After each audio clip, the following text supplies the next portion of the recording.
So I'm back. This is Katie's Game Corner, and I've been playing Dishonored 2, trying different things for you guys, to give you my opinion on the game. Now, Dishonored 2 is a pretty big game, so I'm not sure that I can cover everything in this review and keep it short. But I'm gonna try, it kinda deserves more. First of all, I want to talk about the Dishonored universe. The game Dishonored 1 and Dishonored 2 are linked, but not so much that you can't play the new release Dishonored 2. There are, however, some small things that link both games. Both games are played in and around the city of Dunwall in the Empire of the Isles. In Dishonored 2, you can see some new areas and get more around on the Dishonored map. You can either choose to play as Corvo, who has many of the same abilities from the first game. He's the main character in Dishonored 1, or you can play as the Queen's daughter Emily, who's been trained by Corvo and have totally different abilities. Now, I can't tell you much of the story since I don't want to give too many spoilers, but I can tell you that you play to save the kingdom just like you did in Dishonored 1. In Dishonored 2, you will also stumble on some artifacts or things from the first game if you keep your eye out for them. The entire universe of Dishonored is a kind of steampunk style that is not steampunk, but I can't really say it in other way. It's a very immersive and a cool fantasy world you can run around in. In Dishonored 2, you can typically get to a point in several ways. You can eavesdrop, you can stealth, or you can kill. There are many ways to get to a location, and sometimes it's just something you hear from a talking NPC that gives you a clue. Many primary objectives typically have an alternative route to complete the mission. One of the things to keep in mind is the way you complete mission affects the world and the outcome of the game. If you kill a lot of people, there will be more blood flies because the dead attract them. It's small changes like this you can see in the game. As I said before, there are multiple endings in the game. It depends on how you act in the game, if you're merciful or if you're a killer. One of the things I, however, had big problems with was being the good player.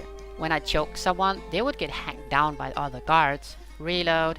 I made someone fall asleep on the roof, and yes, you guessed it, they fell down and died. Reload. Also, grenades and other things can kill your sleeping foes, and if they die, it counts as a kill. It's been a long time since I've reloaded a save game so many times as I did in Dishonored 2. But as frustrating as that can be, there's also a lot of fun in it. Using a guard as a shield, having his friend kill him, or even better, using your magic skills to throw a guard at your awaiting knife is a cool way of disposing of your enemy in the game. It was very hard for me not to be the ruthless killer because it was just so much fun. There are so many ways to kill people. Hacking terminals so they reverse and attack the guard is also something you can do. Throwing whale oil at someone so they explode is just my kind of fun. At a specific part of the game, you get a hold of a time-traveling device, and that was so well made. If it weren't because the one side of the timeline was scary as, yeah, I think it was my favorite level. Traveling between the different times was something you did in real time, so it was possible to jump in, alert a guard, jump out, and in again behind him and kill him. How awesome is that? Tell me on a level of awesomeness, that was like goddamn awesome. You'll also encounter an evil genius mansion that changed positions, and the Dust World. We even get sent to an asylum that's not helping people anymore. In Dishonored 2, there's also bone charm crafting. It's a skill you unlock, and with it you can destroy some charms and craft new and better ones. This can improve many things from more damage to faster stealth, or even skills have a chance of not using mana. I wish so that we could see how many percent the different skills would be affected, but I do feel you can feel a change when you change some ruins. So it's not entirely bad. If you're unlucky, you can also craft a charm with bad skills on it. If you're a collector, there's plenty of lore to pick up in Dishonored 2. Books, letters, notes, paintings, and papers are things you could collect, and you find them in many different places. There are audio tapes that also give you clues and stories on how to complete missions. Dishonored 2 visual style will suit most but turn away some. What can I say?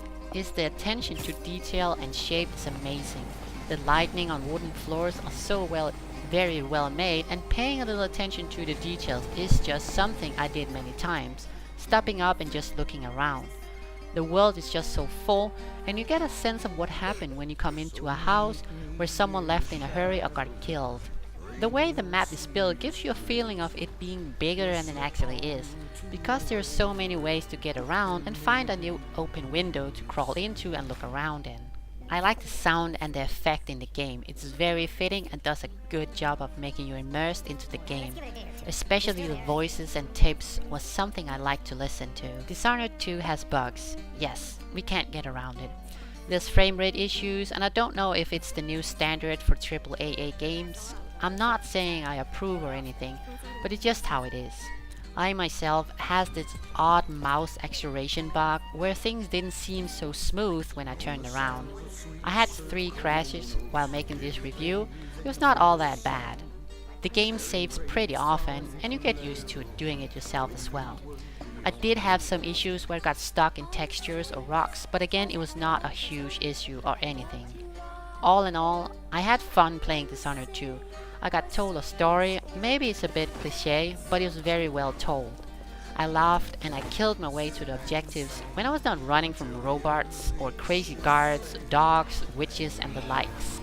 You should play this game if you like the first game, if you like stealth games where you get choices in how you want to deal with an objective. But if you just want to kill, that is entirely okay as well.